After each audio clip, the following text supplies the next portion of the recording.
जय हिंद समाजवादी साथियों, 7वें चरण में यूपी की 13 सीटों में से समाजवादी पार्टी को कितनी सीटें? जी हां, आज हम बात करेंगे। जैसा कि आप लोगों को पता है, लोकसभा का चुनाव चल रहा है और आज है 1 जून को अंतिम चरण में जो मतदान होने जा रहा है 7वें चरण में, जहां पर देश भर में 57 लोकसभा सीटों पर मतदान होगा। वहीं पर उत्तर प्रदेश की जो बची हुई 13 लोकसभा सीटें हैं उन पर आज मतदान होने जा रहा है। एक तरफ जहाँ पर अखिलेश यादव ने लगातार धुआंधार तरीके से प्रचार प्रसार किया, उसके साथ ही साथ अखिलेश यादव जी ने पीडीए के नारे के साथ उन्होंने इंडिया गठबंधन को मजबूत किया और लगातार लोकसभा चुनाव में उन्होंने अखिलेश यादव जी के द्वारा धुआंधार तरीके से प्रचार प्रसार भी किया गया है और लगातार जनसंपर्क के माध्यम से जनता से रूबरू हुए, जनता की समस्याओं को सुना, जनता के बीच में पहुंचकर जो इंडिया गठबंधन के जो वादे हैं उन वादों को लेकर और जो विकास कार्य हैं उसको लेकर अखिलेश यादव जी के द्वारा जनता से वोट मांगा गया है। वहीं पर अखिलेश यादव जी जहां पर इस बार लोकतंत्र बचाओ भाजपा भगाओ जैसे नारों के साथ अखिलेश यादव जी इस बार जनता से समाजवादी पार्टी को पक्ष में वोट देने की अपील कर रहे हैं और लगातार अखिलेश यादव जी ने इस बार के लोकसभा चुनाव में हर एक प्रत्याशी के लिए जो इंडिया गठबंधन का है उसके लिए चुनावी जनसभाओं को भी संबोधित किया है। तो आज हम पहले बात करेंगे जो 7 लोकसभा सीटों पर जहाँ पर मतदान होने जा 7वें चरण में जहाँ पर 13 लोकसभा सीटों पर मतदान होने जा रहा है। तो एक एक करके हम उन लोकसभा सीटों के बारे में जान लेते हैं कहाँ कहाँ पर मतदान होने जा रहा है।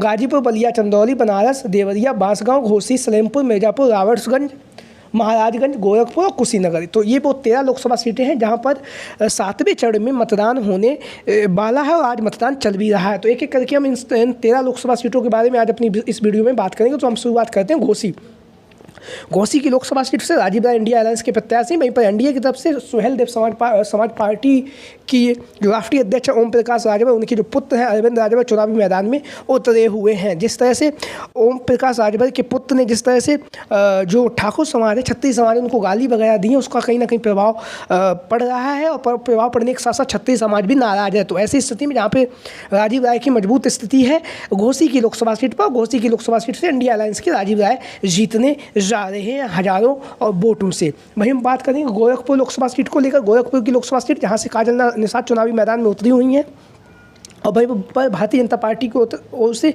रवि किशन जो वर्तमान समय में सांसद है वो चुनावी मैदान में उतरे हुए हैं। लेकिन जो गोरखपुर की लोकसभा सीट है वहाँ का जो जाति समीकरण है वो निषाद बाहुल्य सीट है। निषाद बाहुल्य सीट होने के साथ ही साथ जहाँ पर अखिलेश यादव जी ने पीडीए के नारे को देने के साथ पिछड़ा दलित अल्पसंख्यक को एक मुश्त करने का प्रयास किया है। वहीं पर काजल निषाद को जो निषाद समाज है वो अगर काजल निषाद को यहाँ पर अपना वोट देता है तो कहीं ना कहीं गोरखपुर की लोकसभा सीट से जो काजल निषाद जी हैं वो जीत सकती हैं। वहीं पर बात करेंगे गाजीपुर लोकसभा सीट को लेकर। गाजीपुर की लोकसभा सीट से अफजाल अंसारी चुनावी मैदान में उतरे हुए हैं। जैसा कि आप लोग इन तस्वीरों के माध्यम से देख रहे हैं, अफजाल अंसारी वर्तमान समय में सांसद भी हैं।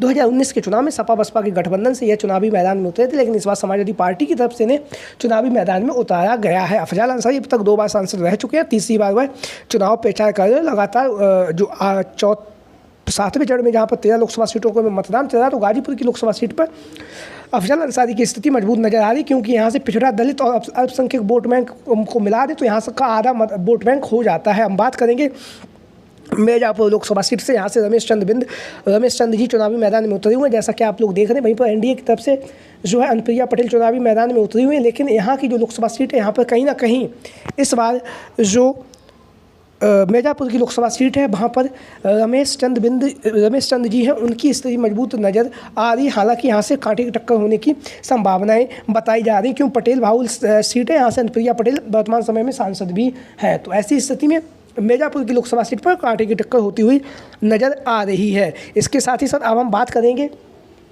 जैसा कि आप लोग देख रहे हैं, महाराजगंज लोकसभा सीट से। महाराजगंज की जो लोकसभा सीट है यहाँ से आप लोग देख रहे हैं वीरेंद्र चौधरी चुनावी मैदान में उतरे हुए इंडिया अलायंस के प्रत्याशी। लगातार जनसंपर्क कर रहे, लोगों के बीच में पहुंच रहे, लगातार जनसंपर्क के माध्यम से जनता से रूबरू हो रहे, जनता के बीच में पहुंचे। जनता के बीच में पहुंचकर जो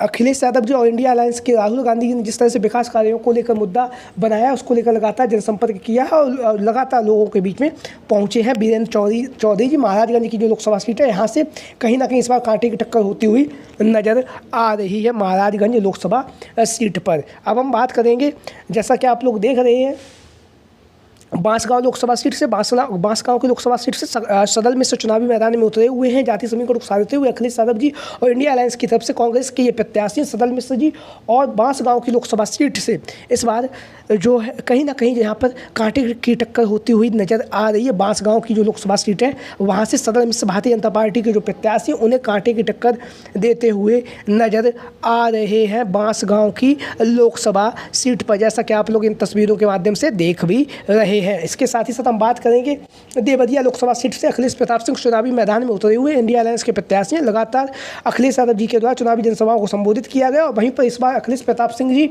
की जो स्थिति है वो बहुत मजबूत नजर आ रही है देवरिया की लोकसभा सीट पर, क्योंकि जिस तरह से इंडिया अलायंस के नेताओं ने जिस तरह से विकास कार्यों को लेकर मुद्दा बनाया उसको लेकर कहीं ना कहीं भारतीय जनता पार्टी को उसका नुकसान होता हुआ भी दिखाई दे रहा है। वहीं पर संविधान को लेकर जिस तरह से इंडिया अलायंस ने अपना भाषण तैयार किया है, अपने जो चुनावी वादे किए हैं उसको लेकर भी कहीं ना कहीं भारतीय जनता पार्टी को नुकसान होता हुआ दिखाई दे रहा है। देवरिया की लोकसभा सीट से अखिलेश प्रताप सिंह जी इस बार मजबूत स्थिति में नजर आ रहे हैं। इसके साथ ही साथ हम बात करेंगे बलिया लोकसभा सीट से। बलिया की लोकसभा सीट से जैसा कि आप लोग देख रहे हैं सनातन पांडे चुनावी मैदान में उतरे हुए तेज तर्रार नेता हैं और उसके साथ ही साथ 2019 का चुनाव लड़ भी चुके हैं। 2019 के चुनाव में जहां पर वह मात्र 15,000 वोटों से चुनावी मैदान में हार गए थे। हालांकि जानकारी ये भी आई है कि बलिया की लोकसभा सीट से सनातन पांडे हारे नहीं थे, उन्हें हराया गया था। इस तरह की खबरें सोशल मीडिया के माध्यम से मिली है। लेकिन इस बार का जो जाति समीकरण उकसाने के लिए अखिलेश यादव जी के द्वारा बलिया की लोकसभा सीट से सनातन पांडे को चुनावी मैदान में उतारा गया क्योंकि ब्राह्मण बाहुल ये सीट है। तो वहीं पर हम बात करेंगे अब बनारस लोकसभा सीट से, जहां से इंडिया अलायंस की तरफ से अजय राय चुनावी मैदान में उतरे हुए हैं। वहीं पर एनडीए की तरफ से स्वयं देश के प्रधानमंत्री नरेंद्र मोदी जी चुनावी मैदान में उतरे हुए हैं। तो बनारस की जो लोकसभा सीट है यहाँ पर भी कहीं ना कहीं इस बार टक्कर होती हुई नज़र आ रही है। हालांकि आप लोगों को पता होगा बड़ा जो नेता होता है वो चुनावी मैदान में बहुत कम ही समय ऐसा हुआ है कि हारता हुआ दिखाई दिया हो, लेकिन बनारस की लोकसभा सीट पर इस बार अजय राय नरेंद्र मोदी जी को टक्कर देते हुए नजर आ रहे हैं। जातीय समीकरण के साथ साथ विकास कार्यों को मुद्दा भी कहीं ना कहीं इंडिया अलायंस के पक्ष में जाता हुआ नज़र आ रहा है। वहीं पर अब हम बात करेंगे, जैसा कि आप लोग अपनी स्क्रीन पर देख रहे हैं, चंदौली लोकसभा सीट से। चंदौली की लोकसभा सीट से समाजवादी पार्टी और इंडिया गठबंधन के जो प्रत्याशी विजेंद्र सिंह जी उनकी स्थिति मजबूत, लगातार जनसंपर्क कर रहे हैं, लोगों के बीच में पहुँच रहे हैं, लगातार लोगों के बीच में पहुँचकर जनसंपर्क के माध्यम से जनता से रूबरू भी हुए। अखिलेश यादव जी के द्वारा भी चुनावी जनसभाओं को संबोधित भी किया गया है। चंदौली की लोकसभा सीट से विजेंद्र चौधरी जी चुनावी मैदान में उतरे हुए हैं, जैसा कि आप लोग इन तस्वीरों के माध्यम से